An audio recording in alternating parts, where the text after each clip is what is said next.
Hola, yo soy Marco Antonio Velázquez. Bienvenidas y bienvenidos. En esta ocasión, el monje del terror nos envió una historia estremecedora de 3 partes. Esta es la primera y se llama El monstruo asesino, parte 1, atrapado y condenado.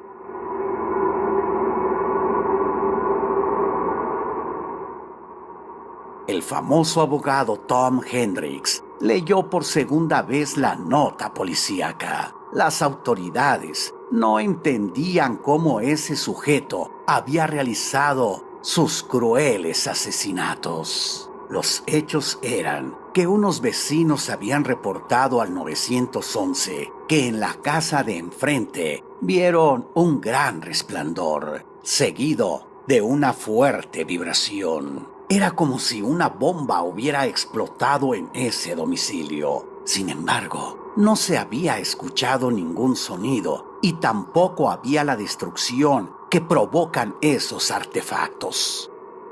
Cuando la policía llegó, encontró horriblemente quemados 2 cuerpos, tanto de un hombre como de una mujer. Todo hacía indicar que pertenecían a un anciano matrimonio de apellido Johansson.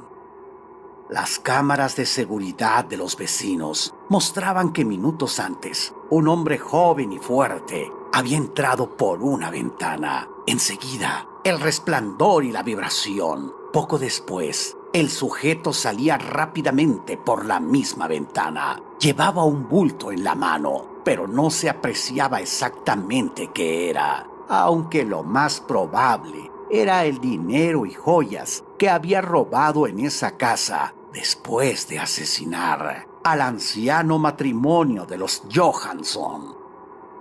Lo intrigante del caso era cómo había podido realizar sus crímenes en tan poco tiempo. ¿Cómo había logrado carbonizar a sus víctimas en segundos? ¿O ya los había asesinado y regresó por el dinero y las joyas?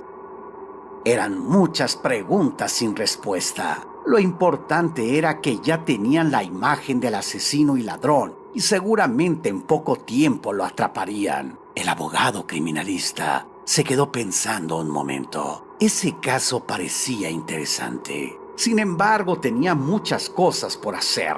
Llamó a su secretaria para darle instrucciones.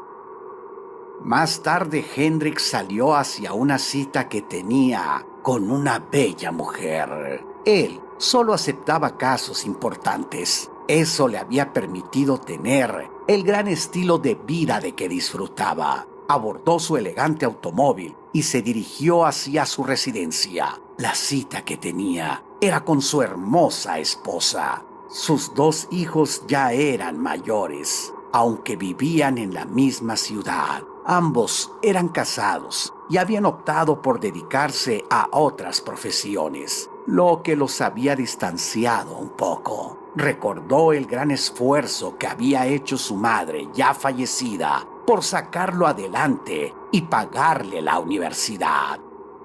Su padre había sido un hombre que cuando él tenía 4 años, simplemente un día ya no volvió a casa. Seguramente no soportó la presión de tener una esposa e hijo y tan solo se largó. Habían pasado muchos años y jamás supo nada más de él. Seguramente ya habría muerto, ya que el abogado Tom tenía 57 años. Prácticamente no conocía a su padre. Estaba tan pequeño cuando los abandonó que no lo recordaba físicamente, aunque había ciertos detalles que estaban grabados en su mente, como que lo llamaba Pompitas y que todas las noches le contaba cuentos. Había uno que tal vez había sacado de su imaginación porque Tom nunca lo había vuelto a escuchar y que era su favorito. El cuento trataba sobre un conejo que se llamaba Blanquito y que diariamente salía a buscar comida para su hijito. Le platicaba los problemas que tenía que sortear para llevar diariamente los alimentos a casa. Seguramente su padre se proyectaba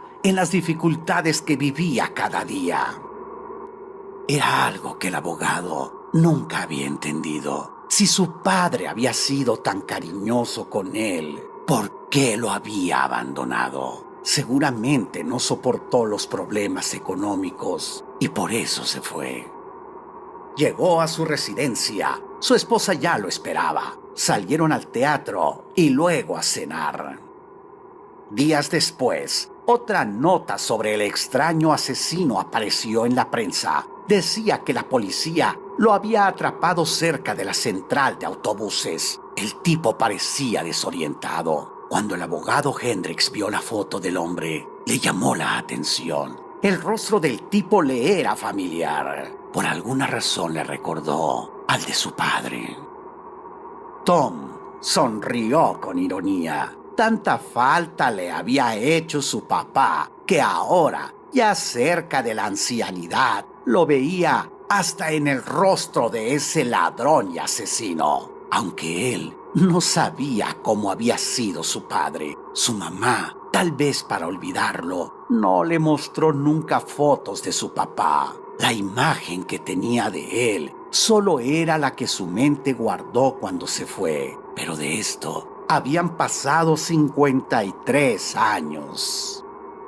Por curiosidad profesional siguió el caso en la prensa. El asesino y supuesto ladrón no quiso declarar cómo los había matado y carbonizado. Tampoco dijo lo que había robado. Guardaba un hermetismo absoluto. Le habían asignado un abogado defensor de oficio, el cual seguramente había hecho muy poco, porque en unos cuantos días la corte sentenció al asesino a la pena capital, a la silla eléctrica.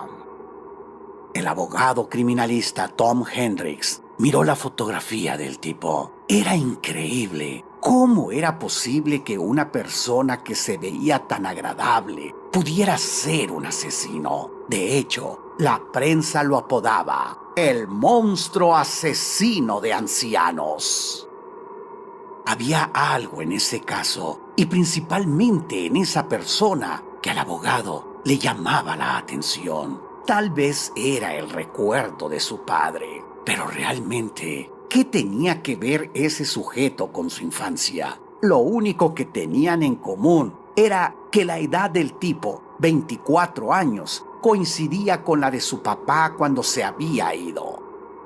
Una llamada interrumpió sus recuerdos. Era el fiscal Jeremy Truman. Después de los saludos, fue directo al grano y le dijo: «Abogado Hendricks, como usted seguramente sabrá, un tipo que asesinó a una pareja de ancianos ha sido condenado a la silla eléctrica. La pena se llevará a cabo en una semana, pero el sujeto, del cual desconocemos hasta el nombre, dice que después de hablar con usted nos dirá todo. Supongo que él sabe que usted es famoso como abogado criminalista y tal vez desee que lo defienda, aunque ya está sentenciado». El primer impulso de Hendricks fue negarse, pero había algo en ese tipo que le llamaba la atención y aceptó entrevistarse con él.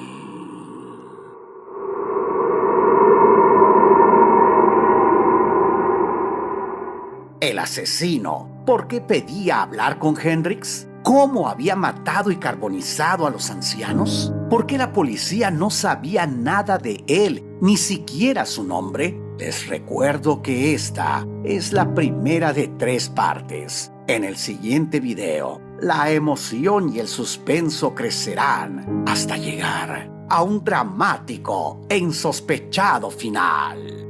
Yo soy Marco Antonio Velázquez. Te espero en la siguiente historia que me envíe El monje del terror.